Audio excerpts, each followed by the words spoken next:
¿Verdad o atrevimiento? Verdad. ¿Eres virgen? Escojo atrevimiento. Te reto a que te enrolles con Hardin. Paso de jugar a esto. Oh, esta chica me gusta.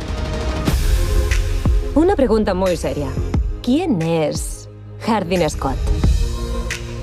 Creo que es mejor que mantengamos las distancias.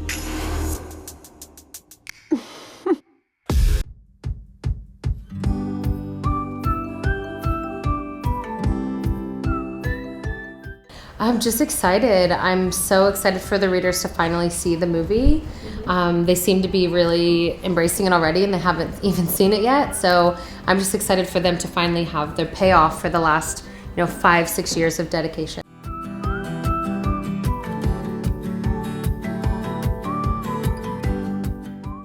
Yeah, but it's good pressure. It's a responsibility, but it's also an honor to make sure we play the roles right, because they're obviously wholesome characters that have already been identified and described to a large extent. So there's a responsibility to make sure we get it right, but it's an honor to have a shot. As we were shooting, I felt really lucky in the sense I didn't really feel any pressure to play the character. There's always an expectation with this sort of thing when you have a really strong story that you're adapting, that there's an expectation as to how the character's going to be, but I feel really lucky that I feel like we had a lot of freedom on set.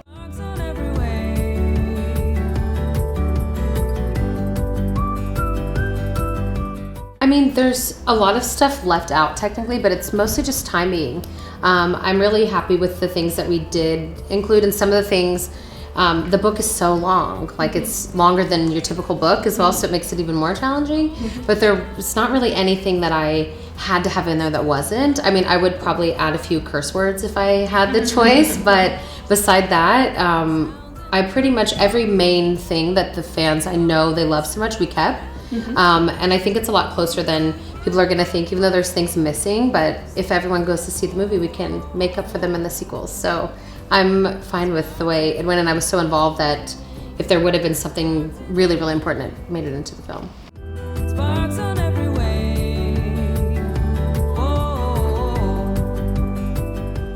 We don't know. It's just up to people going to see it, to be honest. We would love to, but we don't know how the general public will react. But if everyone goes to see it, then yes.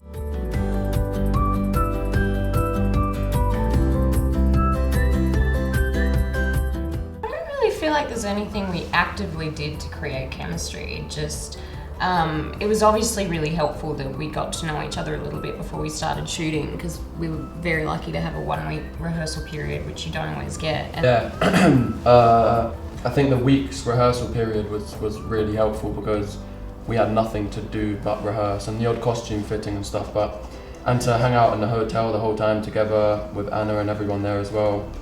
We had so much time off set to get to know each other that all those barriers were broken down by the first day of filming.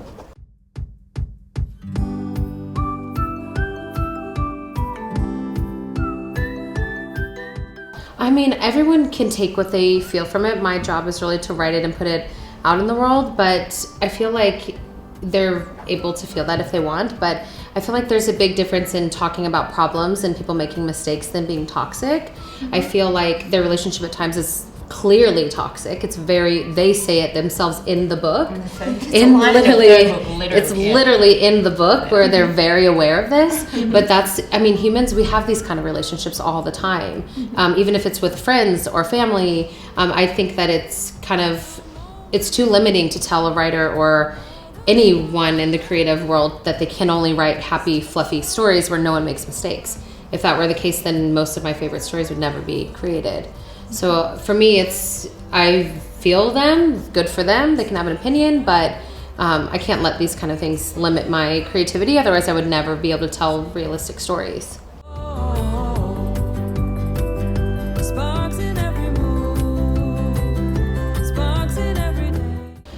It was one of those weird, it was that movie magic thing people talk about. I was like, oh, that's not a thing, but it really is in these situations. It was almost everybody that we cast, we knew immediately. There were a couple people that we went back and forth. But with these two, with Hero, I met him before Joe, and I basically like borderline threw a tantrum and was like, I'm not attending any more castings. Like, you have to hire him. That's it. Like, it wasn't, I didn't have to persuade them. They all loved him, but it was like from the moment he came in, I literally didn't go to the next like casting. I didn't go.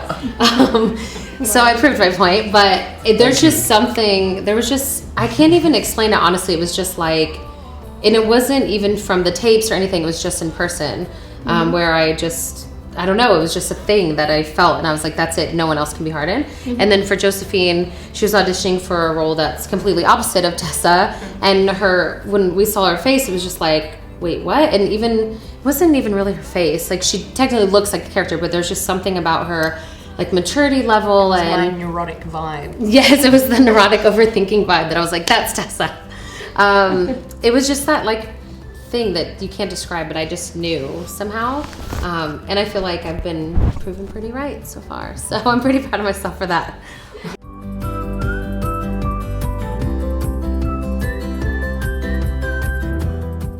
I've been here a few times for book tours. I just love the food and the people, and everything's so beautiful. Yeah, I've never been here before. It's so beautiful. The streets, I'm obsessed with the streets, and I know that sounds so weird, but it's like we don't have these like cobblestoney streets in Australia. So yeah. That's gorgeous.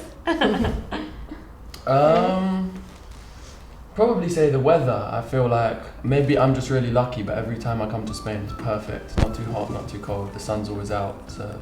¿Qué ha pasado? Tiene que ver con Hardin.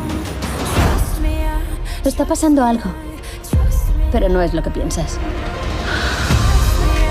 Te estás equivocando mucho. Te romperá el corazón.